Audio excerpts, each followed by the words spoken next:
जय हिंद दोस्तों, मैं भूपेंद्र नामदेव। कैसे हो आप लोग? आशा करता हूँ आप लोग अच्छे होंगे। आज हम बात करने वाले हैं SSC Delhi police constable new vacancy के बारे में। तो एसएससी ने आपका फुल नोटिफिकेशन जारी कर दिया गया है। तो आज हम इस पर चर्चा करेंगे कि कितने पद पर आपकी ये वैकेंसी आई हुई है, इसमें आपकी योग्यता क्या मांगी गई है, आपकी उम्र सीमा, इसके अलावा आपका एग्जाम पैटर्न में कितने विषय से आपके प्रश्न पूछे जाते हैं, आपका फिजिकल टेस्ट में आपका हाइट, आपका चेस्ट, आपका रनिंग। इसके अलावा सबसे लास्ट में बात करेंगे इसकी सैलरी और प्रमोशन के बारे में। इसके अलावा मैं इसका कट ऑफ भी बताऊंगा। तो चलिए दोस्तों, वीडियो स्टार्ट करते हैं। सबसे पहले हम बात करेंगे इसकी ऑनलाइन डेट के बारे में। तो आपके फॉर्म 1 सितंबर 2023 से स्टार्ट हो रहे हैं और इसकी जो लास्ट डेट है वो 30 सितंबर 2023 रखी गई है। अब बात करते हैं इसकी उम्र सीमा के बारे में। तो जो आपकी एज होना चाहिए वो 18 से 25 साल होना चाहिए। अगर आप ओबीसी कैंडिडेट हो तो आपको मिलेगी 3 साल की छूट। अगर आप एससी एसटी या SC ST हो तो आपको मिलेगी 5 साल की छूट। अब बात करते हैं आपकी वैकेंसी डिटेल्स के बारे में। तो आपकी टोटल जो वैकेंसी है वो 7,547 पद पर आई हुई है, जिसमें आपके पुरुष के हैं आपके 5,056 पद और महिलाओं के हैं 2,400, यानी 2,491 पद आपके महिलाओं के हैं। कैटेगरीज वाइज बात करें तो आपके मेल के हैं मेल जनरल के हैं 3,053 पद, ओबीसी के 287 पद, ईडब्ल्यूएस के 542 पद, एससी के 872 और एसटी के 302 पद हैं। महिलाओं में कैटेगरीज वाइज बात करें तो महिलाओं में जनरल के 1502 पद, ओबीसी के 142 और ईडब्ल्यूएस के 268, एससी के 429 और एसटी के आपके 150 हैं। टोटल आपकी 7,547 पद पर आपकी वैकेंसी आई हुई है। अब बात करते हैं आपकी एज लिमिट के बारे में। एज लिमिट होगी आपकी एप्लीकेशन फीस के बारे में। तो अगर आप जनरल, ओबीसी, ईडब्ल्यूएस कैंडिडेट हैं तो आपसे लिए जाते हैं 100 रुपये। अगर आप SC ST या महिला उम्मीदवार हैं तो आपको एक भी रुपये नहीं देना है। अब बात करते हैं आपकी एलिजिबिलिटी क्राइटेरिया के बारे में, मतलब आपकी योग्यता क्या होनी चाहिए। तो आपकी सिंपल, आप 12वीं में पास होना चाहिए, मतलब आप इंटरमीडिएट पास होना चाहिए, चाहे आपने यूपी बोर्ड से किया हो, चाहे MP बोर्ड, चाहे किसी बोर्ड से किया हो। सिंपल आप 12वीं में पास होना चाहिए। प्लस में आपका ड्राइविंग लाइसेंस होना चाहिए।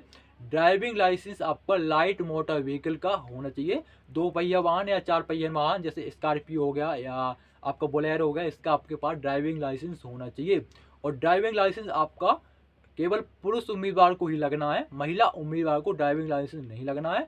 और आपका ड्राइविंग लाइसेंस ऑनलाइन के टाइम पर नहीं लगेगा, फिजिकल के टाइम पर लगेगा। तो आप अभी से बनवाने के लिए डाल दीजिएगा, लास्ट के चक्कर में मत बैठिए, क्योंकि प्रोसेस इसका जो बनने का प्रोसेस है ना उसमें ज़्यादा टाइम लगता है। ठीक है, आपका फिर से रिपीट कर देते हैं, आपका जो ड्राइविंग लाइसेंस है वो ऑनलाइन के टाइम पर नहीं लगेगा। ठीक है, तो आप ड्राइविंग लाइसेंस जरूर बनवा लें।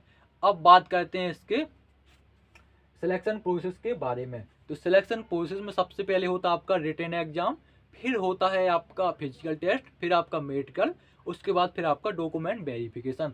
तो समझते हैं इसके एग्जाम पैटर्न के बारे में। तो एग्जाम पैटर्न में आपका 4 विषय से प्रश्न पूछे जाते हैं। GK GS के 50 प्रश्न रहते हैं, मैथ के 15 रहते हैं, रीजनिंग के 25 प्रश्न रहते हैं, कंप्यूटर के आपके 10। टोटल आपके 100 प्रश्न रहेंगे जो कि आपके 100 अंक के रहेंगे। टाइम आपको 90 मिनट का दिया जाएगा। माइनस मार्किंग इसमें होती है।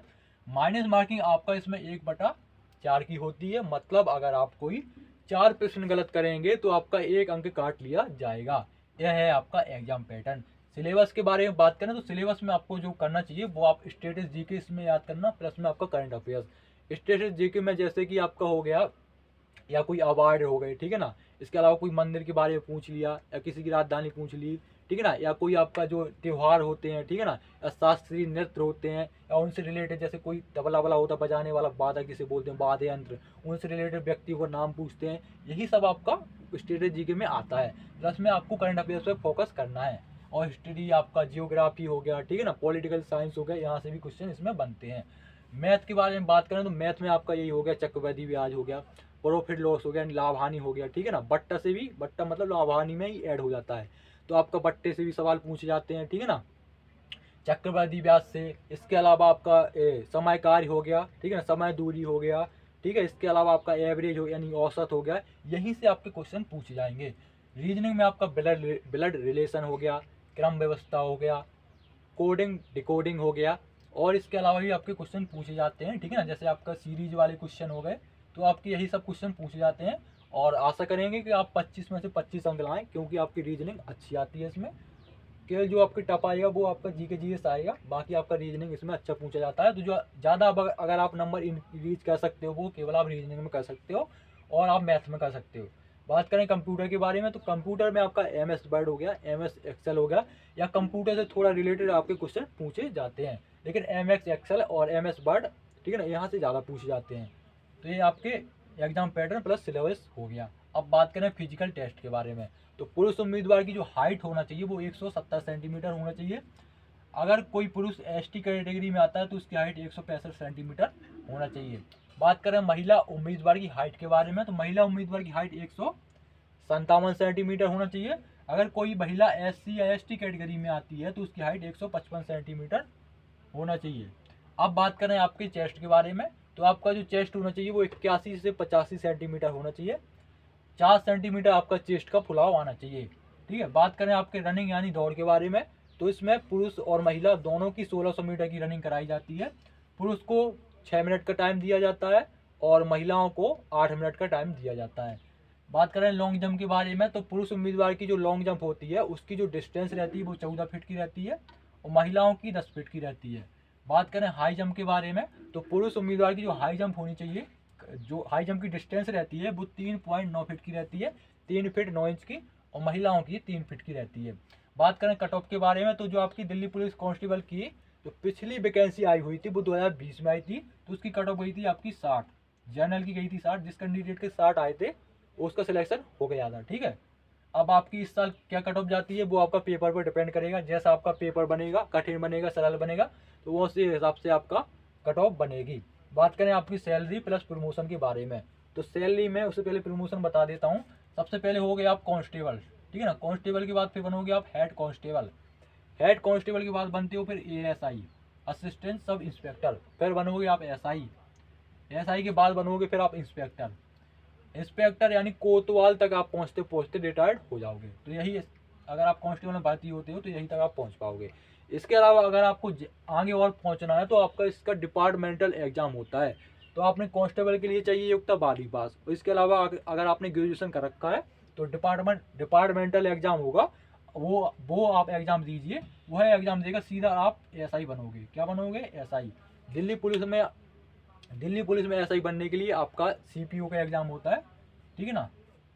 इस CPO का हर साल SSC वैकेंसी निकालती है, तो आप CPO से सीधा SI बन सकते हो, ठीक है ना। अगर आपको और आगे जाना है तो फिर आपको PCS चुनना पड़ेगा, ठीक है। तो ये थी आपकी जानकारी इसके प्रमोशन के बारे में। अब बात करें इसकी सैलरी के बारे में, तो आपकी दिल्ली पुलिस कांस्टेबल की जो आपकी सैलरी होती है वो बेसिक पे रहती है आपकी 21,700 रुपये। इसके अलावा आपको बहुत सारे अलाउंसेस दिए जाते हैं, जैसे TA DA HRA। इन सभी अलाउंसेस मिला के जो आपकी शुरुआत की सैलरी बनेगी वो 40,000 नहीं बनेगी, वो बनेगी आपकी 41,000 कुछ रुपए आपकी शुरुआत की सैलरी बनती है। तो ये थी जानकारी आपकी दिल्ली पुलिस कांस्टेबल की। इसके अलावा अगर आपको कुछ डाउट हो तो आप कमेंट बॉक्स में जरूर कमेंट कर सकते हैं। मिलते हैं किसी नेक्स्ट वीडियो में नई जानकारी के साथ, तब तक के लिए जय हिंद जय भारत।